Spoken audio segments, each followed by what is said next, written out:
Hello दोस्तों, नमस्कार। आज जैसा कि हम सभी जानते हैं कि संगीत एक क्रियात्मक विषय है, प्रैक्टिकल सब्जेक्ट है। लेकिन आज के समय में संगीत को म्यूज़िक को थ्योरिकल सब्जेक्ट भी बना दिया गया है। थ्योरी भी उसमें हमें ज़्यादा पढ़ने को मिलती है। जैसा कि प्रैक्टिकल को महत्व ज़्यादा दिया जाता था पहले, लेकिन आजकल थ्योरिकल को भी बहुत ज़्यादा महत्व दिया जाता है। तो आज हम इसी टॉपिक पर बात करेंगे कि हम छोटी छोटी डेफिनेशंस करेंगे।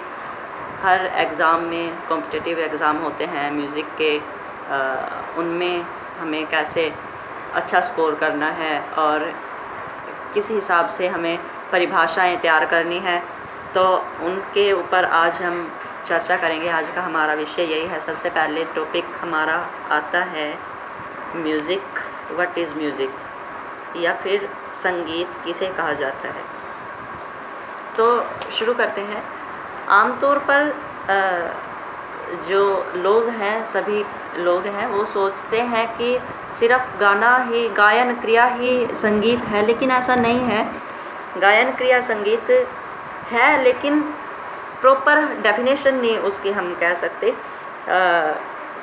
पंडित शारंगदेव जी अपने ग्रंथ में लिखते हैं कि गायन प्लस वादन प्लस नृत्य, गायन प्लस वादन प्लस नृत्य ही संगीत कहलाता है। मतलब कि जब इन तीनों क्रियाओं का समावेश होता है तो उसे संगीत कहा जाता है। गायन मीन्स वोकल, गाना। वादन मीन्स बजाना, कोई भी इंस्ट्रूमेंट्स हम प्ले करते हैं। और नृत्य मीन्स डांस, मीन्स नाचना। तो अब जब इन तीनों क्रियाओं का समावेश होता है, संगम होता है, तो उसे हम संगीत कहते हैं या फिर म्यूज़िक कहते हैं। ठीक है, लेकिन अभी भी यह जो है प्रॉपर डेफिनेशन नहीं बनती। ये सिर्फ एक अंडरस्टैंडिंग के लिए है। प्रॉपर डेफिनेशन इसकी क्या बनेगी?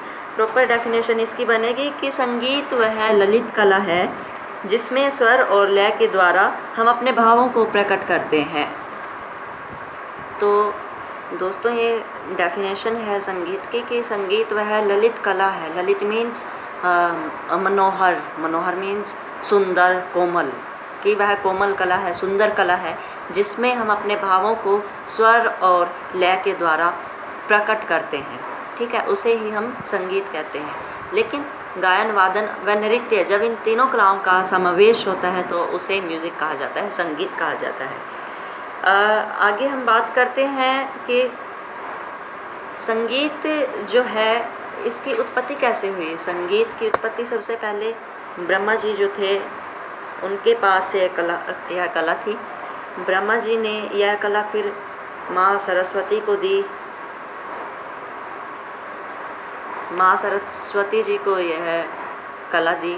उसके बाद सरस्वती जी ने नारद मुनि को यह कला दी। नारद मुनि जी ने जो आगे फिर यह कला जो है, नारद मुनि जी ने फिर नारद जी ने यह कला फिर भरत मुनि को दी। ठीक है, और भरत मुनि जी ने अपने ग्रंथ में इस कला का जो है विस्तार किया है।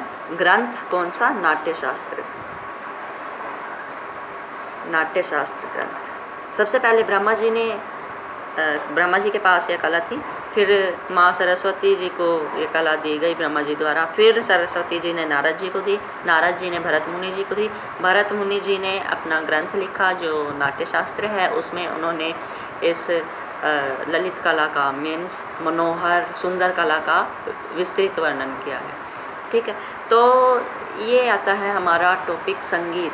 ठीक है, और ये जो है ये है प्रॉपर डेफिनेशन आती है हमारे म्यूज़िक की। और ये जो है गायन, वादन प्लस नृत्य, ये एक अंडरस्टैंडिंग के लिए है कि लोग सोचते हैं सिर्फ वोकल को ही, गायन को ही संगीत कहा जाता है, लेकिन ऐसा नहीं है।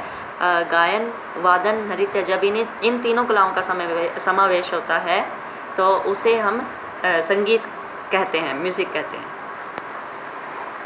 तो आई होप दोस्तों, आपको ये जो टॉपिक है संगीत की क्या है, डेफिनेशन क्या है, इसकी परिभाषा क्या है, ये अच्छे से समझ आया होगा। अगला जो टॉपिक आता है, हमारा नेक्स्ट टॉपिक आता है, वो है संगीत की पद्धतियाँ। पद्धतियाँ कौन कौन सी हैं संगीत की, बात करेंगे। पहली पद्धति तो है हिंदुस्तानी संगीत पद्धति।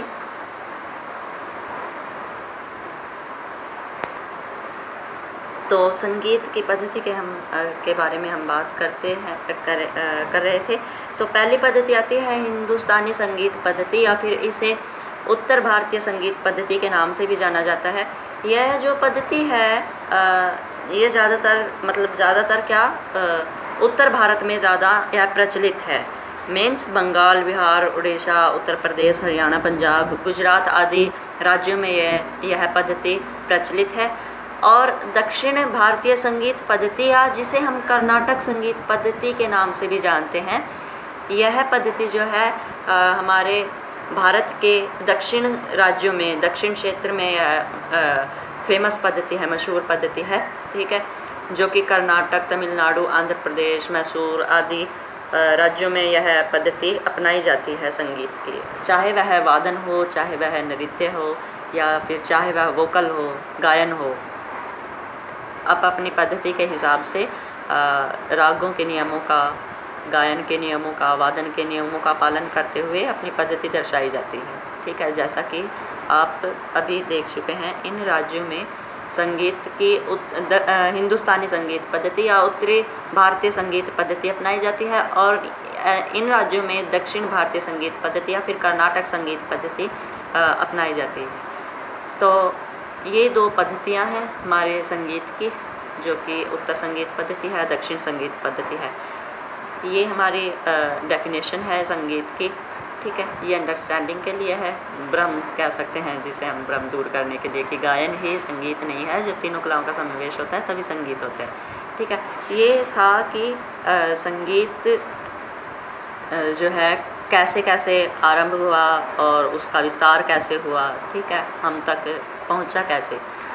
तो ये आज के लिए ये दो टॉपिक बहुत हैं, और आई होप आपको ये समझ आए होंगे। अगर नहीं समझ आए होंगे तो प्लीज़ कमेंट करें, और मेरे चैनल को सब्सक्राइब करें एंड लाइक करें, शेयर करें, फॉलो करें।